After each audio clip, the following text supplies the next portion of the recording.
Engagers, this is Professor Game, where we interview successful practitioners of games, gamification, and game thinking who bring us the best of their experiences to get ideas, insights, and inspiration to help us in the process of using games and gamification in our daily lives, for example, to learn what we are teaching. And I am Rob Alvarez. I work at IronHack, teach at IE Business School University, and so much more, and host this podcast. If you have an extra second, please go ahead and subscribe for free to our email list at professorgame.com/subscribe. Hey Engagers, welcome back to another episode of the Professor Game podcast. And we are today with Chris. But Chris, before we take off, we want to know, are you prepared to engage? I'm ready to engage. Let's do this because we have today with us Chris Hood, who is a digital strategist and technology entrepreneur with over 30 years of experience in online entertainment and marketing from TV, film, music, and video games. And as the head of business innovation and strategy for Google, he engages with some of the top companies in the world to develop digital transformation strategies that grow business value at Google. He also hosts the weekly business podcast, That Digital Show. And previously, he worked as a director for Fox Broadcasting, where he developed storytelling technologies and innovated new mechanisms for viewers to engage with the television content for shows like Glee, Gotham, Sleepy Hollow, The X Factor, and American Idol. His work included the development of TV Everywhere products and interactive media platforms for streaming services, and he also teaches information technology, Department of Southern New Hampshire University at Colorado Technical University. So, Chris, I don't know if there's anything that we're missing from that intro you want to make sure that we get in. No, I think you covered it. Amazing. So, Chris, you do so many things. You've done so many things. We just sort of want to get in on your shoes for a little bit and know what does a regular day, what does life with Chris look like nowadays, basically? Yeah, well, crazy enough, you just did that intro, and one of the things that has changed in literally just the last week was at Google, and this is public knowledge, and I've made an announcement about it. At Google, we recently had 12,000 people be laid off, and I was one of those 12,000 people. So I am actually no longer at Google, and this is the first podcast I'm doing post-Google, which is kind of exciting for me. But my day-to-day right now includes sleeping in, waking up, having some breakfast, relaxing a little bit on the porch. Like, it's fabulous, actually. You know, no meetings. It sounds awful maybe, but right now I am spending a lot of time just enjoying life and reflecting and spending time with family and detoxifying myself from the corporate world. I am doing some other things right now. I'm working on a book. I'm working on building a new podcast. I'm obviously looking and exploring job opportunities. So there is a lot of things going on in my day-to-day life today. But if we were to kind of rewind the clock a little bit, what my primary role at Google was spending a lot of time talking with businesses about how to transform, how to avoid disruption in the marketplaces, and ultimately how to think about digital strategies in a way that would grow their business. And those are things that I still talk about today, even if I'm not at Google, because I think they're really important. We're all faced with disruption on a daily basis, just like a business might be disrupted. I was disrupted from my job. And we all have to go through a transformation process. We have to understand that change is constant, and that transformation can be in the form of a new job or personal reflection when I'm sleeping in and having breakfast on my porch. All of those things are what I talk about: the disruption, the transformation, and doing that through digital strategies and even game theories. Amazing. So talking about all those things, and you mentioned all the experience you have, all the reflections that you have nowadays as well. Sometimes perhaps it goes through your mind, one of those times when you're, especially because, as you know, we talk a lot about strategies in games and game design and gamification and all those things around that, because this is a Professor Game podcast. So if you have any, so those fail moments, those first attempts in learning, favorite failure, however you want to call it, we want to sit there with you. We want to listen to that story and perhaps take a few lessons home. Well, that's one of the other things that I spend a lot of time talking with businesses about. And when I was at Google, it was at the forefront often. When we think about failing, the thought of failing sometimes is scary for people. But we know that the capabilities of organizations to evolve, again, transform, or even innovate new ideas has to come from failure. And so failure is or should be looked at as something positive. You learn from failures. I actually just wrote a blog piece on my website that talks about disruptions and transformation from that failure perspective. I have thousands of examples of failures in my life, in my career. All of those failures have led to something better and have led to a learned practice. You learn from those and you change, you adapt. So if we take this at a very basic concept, if you were trying to fix something and you did it wrong and you turned on the power switch and it didn't turn back on, that's a failure. And you're going to go back and try something else. And you're going to keep trying different things until you flip that power switch and it turns on successfully. That's a natural instinctive for us to do, but we don't think about it in the words failure, because when we hear that, we're like, oh, that's a bad thing. It's just a learning process. If we take that and put it into the concept of like a video game, I'll say right now I'm playing a lot of World of Warcraft, and Hmm. we're working on one of the raids. And, you've got a team of 20 people that are going into the raid, and you're working on a boss and you wipe. And when you wipe, you get maybe frustrated, but you learn from that. And then you go back and you try it again. And I think in the race to worlds for the final boss on Mythic, for again, anybody who plays World of Warcraft, I think the team that successfully finally cleared the boss had over 250 attempts at the boss before they successfully took it down. Ouch. That shows you an example of failure after failure after failure 250 times before they were able to be successful. It's all learning. Now, occasionally you probably do something dumb and you're like, oh, what if I stick my finger in the socket? Oh, nope, that didn't work. But you're going to occasionally do some not so bright things, but it's still a learning process. And that's something that you should live by actually on a daily basis is how can I learn from this, grow from this, and then change and evolve? Amazing, amazing. Is there any of those experiences that maybe stands out that we could sort of live with you a little bit? Oh, if I'm thinking about the gaming world, so if I go all the way back into, let's take a time travel back into the 1990s, one of the first games that I worked on was called Ultima Online. It was also one of the first massive multiplayer games. And, when you start designing concepts around how players are going to interact, you often have a thought in your mind like, oh, players are going to act a certain way. And you'll put in mechanics within a game for a specific reason. And you never will forecast what we'll call exploits or problems that might materialize from those mechanics. So, an example of this was the skill of stealing. You know, stealing was implemented as a mechanism by which you could go on a quest, find an NPC, and steal from that NPC. Stealing was also enabled against other players.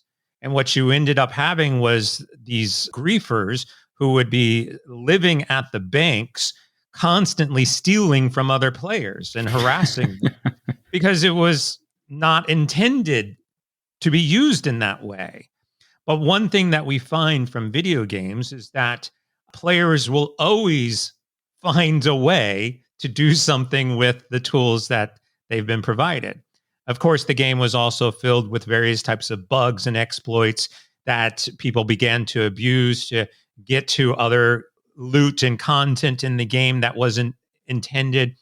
It was a real lessons learned for me because you realize that no matter how well you might think you are designing a mechanic, there's still opportunity for failure in that mechanic, even if the mechanic works exactly as you programmed it or intended it to be, because you have the unknown factors.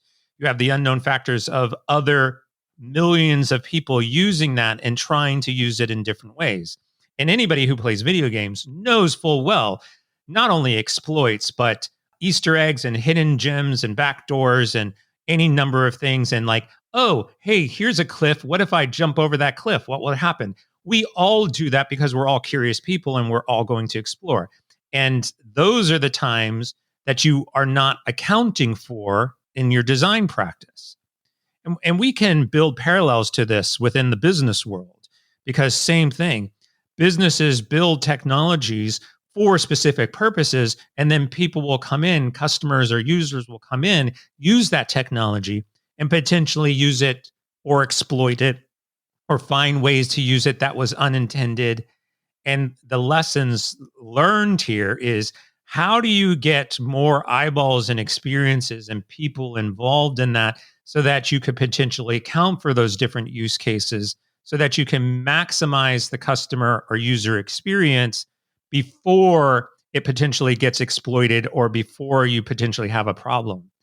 And again, it's a great example of something that no one predicted.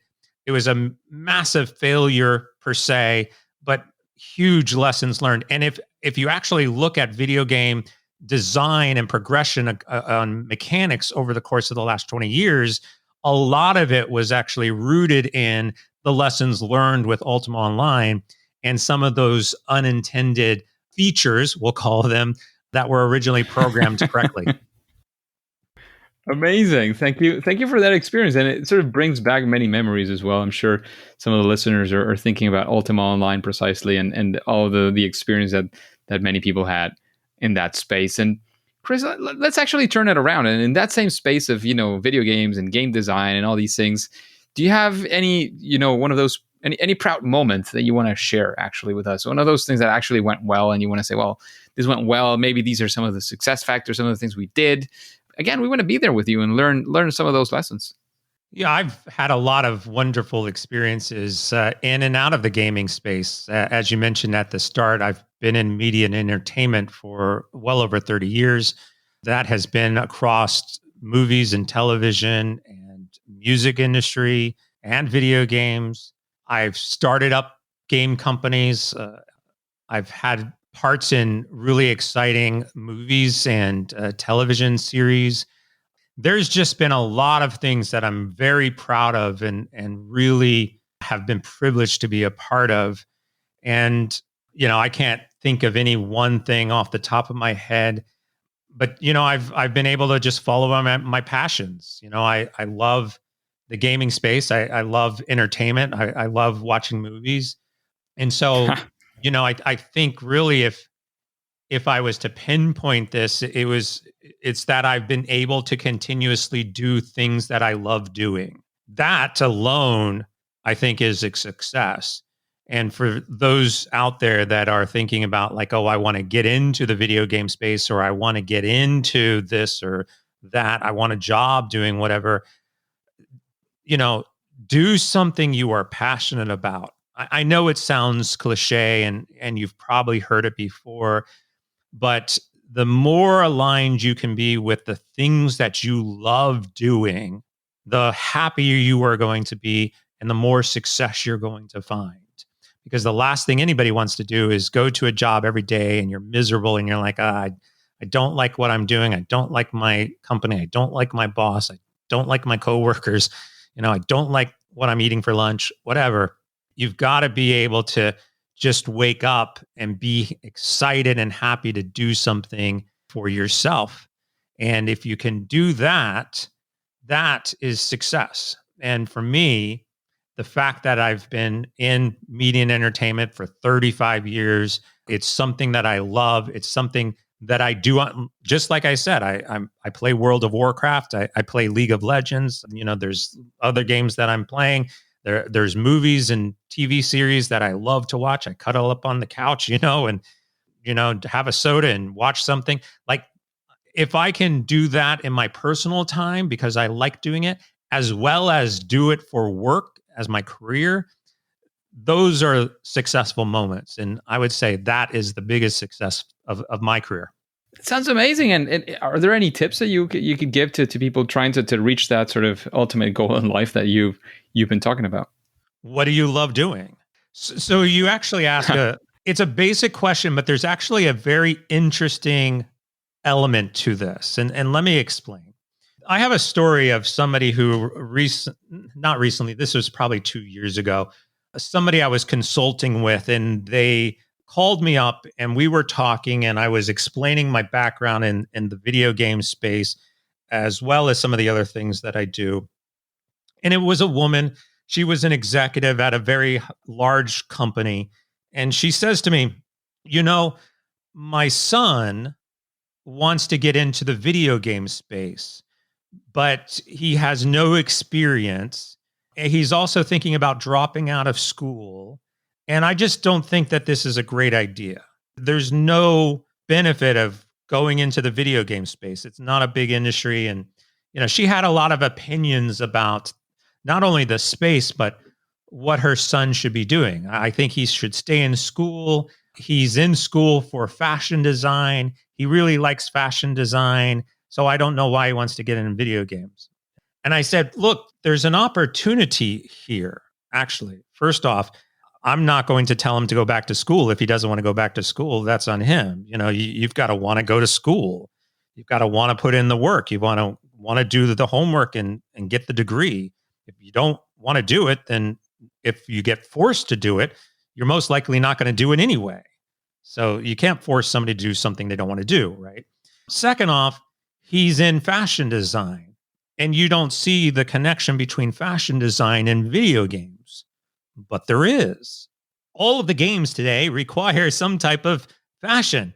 They're wearing armor or clothes or skins or, anything. One of the biggest marketplaces in the video game space right now is skins that you can buy. All of those outfits and clothes and add-ons are being designed by somebody. Why not be designed by somebody who has an actual fashion background and is passionate about that? So you've got somebody now who has two passions, fashion and video games, and they want to combine those together. Why not? So do what you love doing is ultimately the goal. And you have to be able to sit there and say to yourself, these are the things that I love doing. And maybe it's surfing, maybe it's eating, maybe it's cooking, maybe it's video games, maybe it's something else. Write those down and then begin to look at what are the things that I like to do and what are the jobs that touch on these things. And remember that just because you don't think that there is a connection doesn't mean that there isn't a connection or that you can't make a connection, like the fashion design to video game. I once had a topic at a conference, a GDC, I spoke at, and I was speaking to a bunch of college students.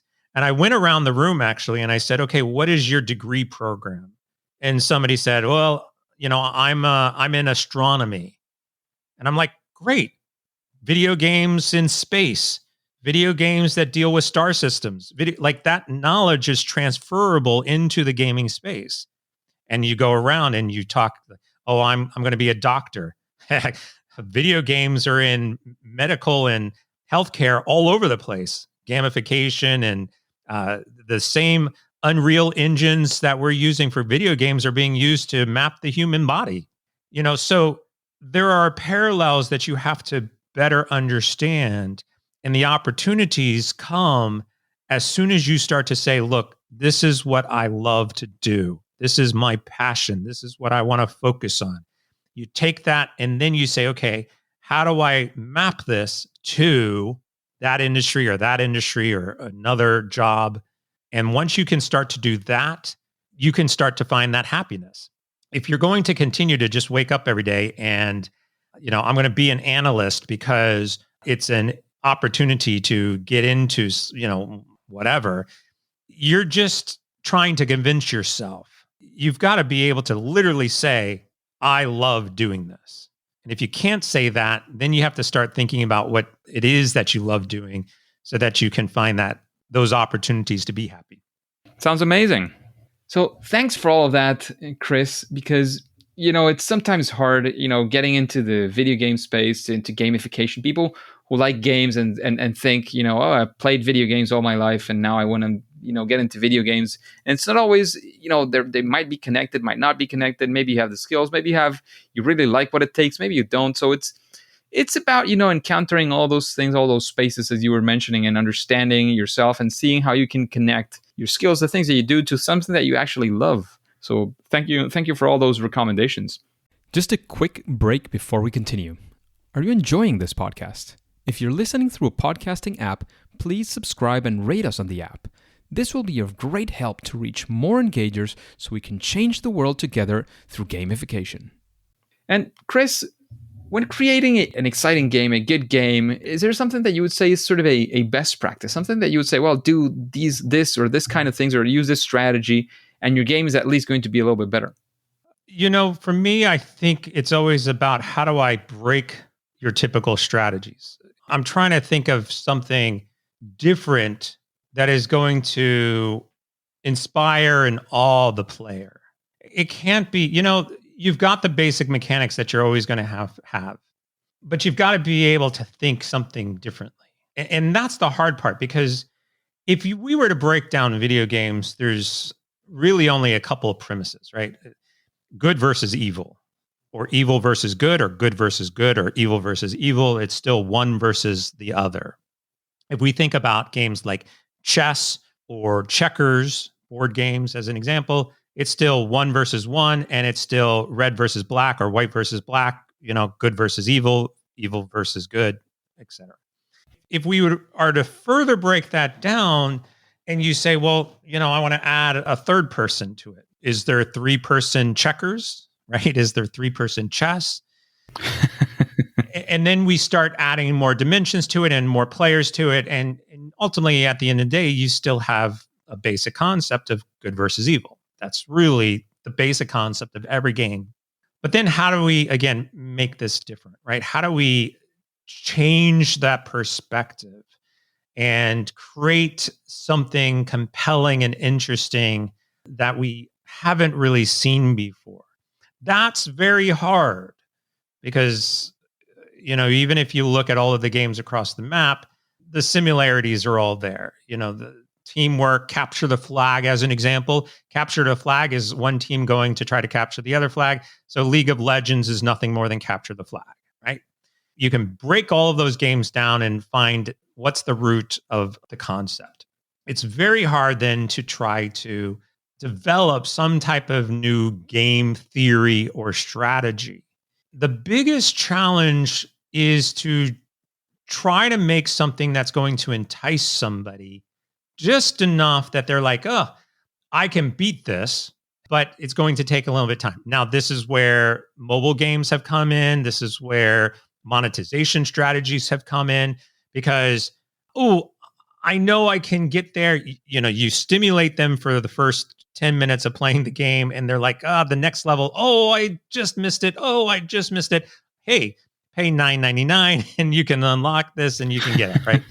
I mean, again, end of the day, there's a strategy behind the concept of, at what point do you make things too challenging that you either want to pay for them to unlock, or get more gear or better gear to unlock, or to get to that next level. Again, all of that is basically the same. So, I think when I chat with people about games, and in the game design sessions that I've been in, I'm like, well, how do you change that perspective? How do we change that? And I think there's been some good games that have done that, especially in the open world space. So, Assassin's Creed comes to mind, where they kind of took the typical RPG, but they kind of changed the perspective. Same thing with Red Dead Redemption. They made it open world. They gave you kind of free range to do and explore what you wanted to do, but they just adjusted the way that you achieve things a little bit. it's hard to constantly come up with new ideas. And so really all you're doing is coming up with the framework, again, good versus evil, and then you're wrapping it with better stories, more interesting characters, more integrated ways of thinking, better artificial intelligence. So if we go all the way back to, like, people will try things just for the sake of trying things. Oh, look, hey, there's a cliff. What if I jump over that? What happens? Well, imagine if you jumped over that cliff, you expected it, and all of a sudden a parachute opened up and it dropped you down into a pot of gold. Like, well, that's unexpected, right? You could hide mechanics into the game to create unlockable experiences that no one thought of.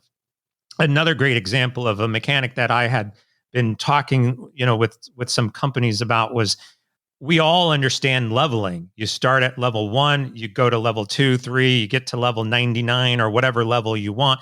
The mechanic is so ingrained in us that we just readily accept it. And I challenged people, I challenged game designers, why have any leveling? There's a grind, there's a mentality to that. Yeah, I get it. I've got to get to level 99. When I get to level 99, I'm all powerful, fine. But what if there was no levels? What if you were always just the same level? How could you still unlock and achieve godlike status without going through the grind of leveling? Maybe the grind is something different. And that's how you have to think about this stuff.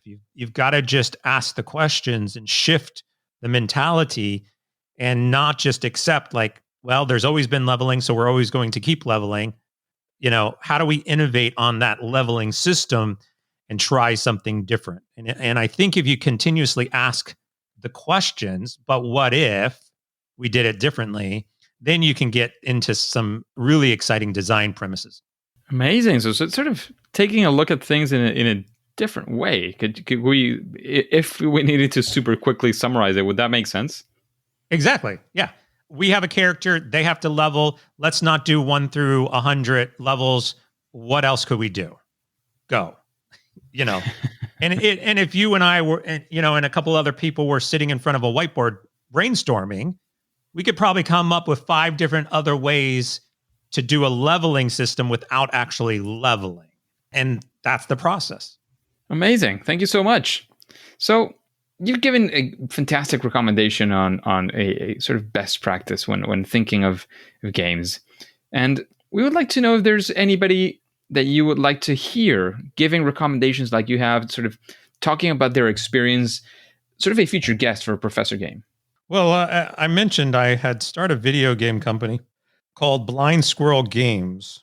They are located in California. There are several people at that organization that would have great perspective on video games and game theory. I would love to hear somebody from the company come on and share their perspectives. Amazing. Thank you so much. And is there, keeping up with recommendations, is there a book that you recommend to this audience? And why would you recommend that book? There's actually a business book. It's typically for tech companies, but I recommend it to really any company. And I think it would be great within the gaming space because it's a disconnect from what the gaming mentality is. But the book is called Sprint, and SPRINT, Sprint. Just like if you are familiar with Agile and a sprint that you would do, although in this case, the sprint does not reference an Agile session. Sprint is by a gentleman named Jake Knapp, JakeNKNAPP. And the book takes you through how to solve big problems in just 5 days. So it's sort of like a workshop, a 5-day workshop of how to solve and build new ideas out in 5 days. So imagine if you think about video games, usually they're very lengthy. Every so often you might see a hackathon, or something along those lines. But if I was to challenge you to build a video game in 5 days, could you do it from design to art to concepts to, publishing? There's a lot of platforms out there that will help you accelerate that. But even if you just remove the video game part, The book is around how do you solve these big problems in 5 days? And it takes you through a day-to-day strategy and workshop sessions on what to do on day 1, 2, 3, 4, and 5 to help you innovate, solve problems, and think about it.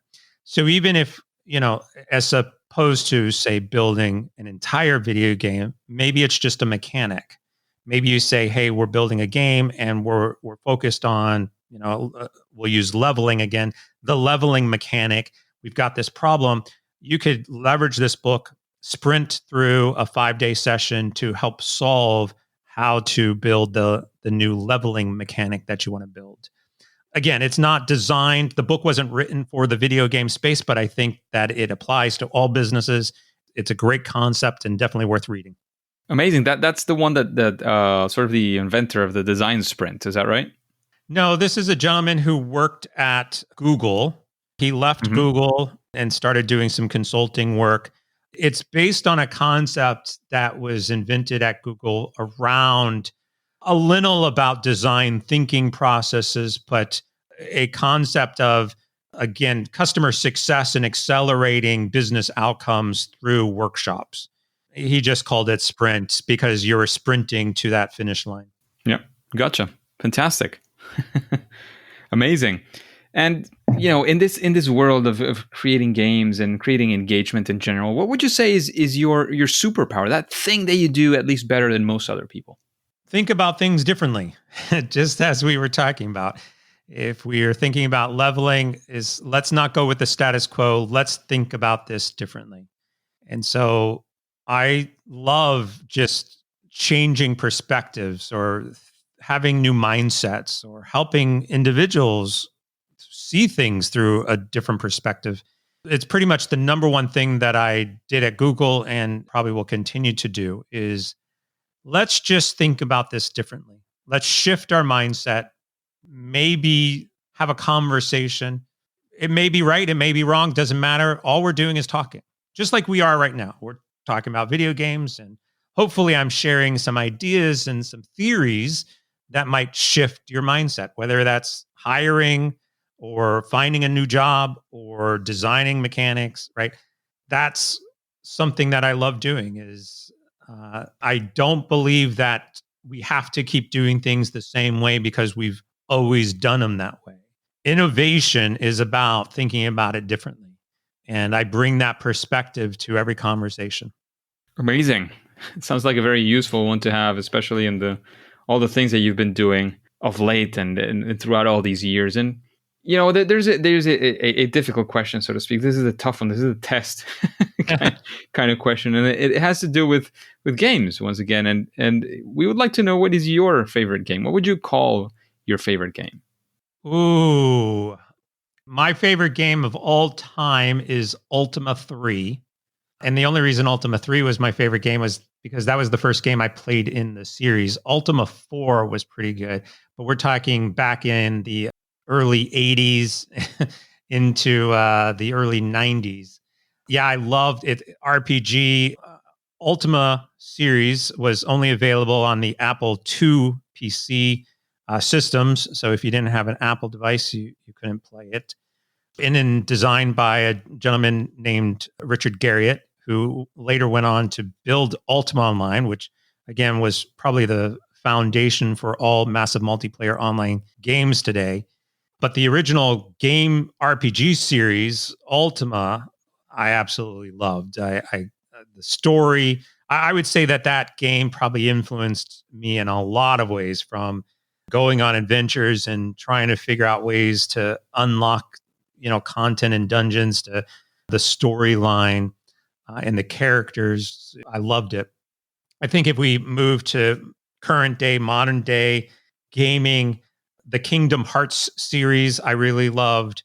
From a mobile device, Angry Birds. Heck, I sometimes still play that today. I don't know what it was about Angry Birds, but Angry Birds is very interesting because Angry Birds became extremely popular because it was fun and interesting. But if you break it down, if we do that breakdown, it's still good versus evil, or birds versus pigs. And really what it is eggs and bacon. It's eggs versus bacon. Bacon and eggs. Somebody woke up and said, "Hey, I want to make a game based on breakfast. Bacon and eggs, pigs versus chickens." But Angry Birds is a marvelous game. And then, of course, I mentioned I played League of Legends probably for. I've played it since it came online. I've played World of Warcraft since it's come online. Star Wars, Old Republic. The Star Wars franchise has struggled a little bit in the gaming space, but the online version of Star Wars Online original, and then Star Wars: The Old Republic, both games I absolutely loved. So yeah, I've had a lot of really favorites over the years. Plenty, I can see. I mean, we can tell from that you also are a game lover. Amazing. So, Chris, we don't want to let you go before we leave you with whatever final words you want to have for the audience. Of course, let us know where we can find out more about what you're up to. Before we say that, at least for now, it's game over. Yeah, anybody can reach out to me. You can find me at chrishood.com. All of my social media profiles are there, so you can follow me. You can read my blog. I've got some other exciting things that are happening, writing a book, podcast that is being produced right now. So if you want to keep in touch with me, you want to reach out, you can do that over at chrishood.com. Amazing. Thank you so much once again for sharing your experience, your time, your knowledge, all of the things that you've been sharing with us today. However, engagers, Chris, as you know, at least for now and for today, it is time to say that it's game over. Engagers, thank you for listening to another episode of the Professor Game podcast. And I'd like to know, how are you listening to this episode, to this podcast? If you're doing it through a podcasting app, and chances are that you are, and that could be anything that goes from Google Podcast, Apple Podcast, Spotify, any of these apps. If you're doing so, have you followed or subscribed for free this podcast? Have you rated the podcast? If you haven't, please go ahead and do so. That way we'll reach more engagers like yourself to achieve this mission of making learning amazing. And if you want any instructions, any pointers on how you can do that, you can go to professorgame.com/iTunes. And of course, before you go onto your next mission, remember to hit that subscribe, that follow button on the app you're using to listen to this episode, and listen to the next episode, of course, of Professor Game. See you there.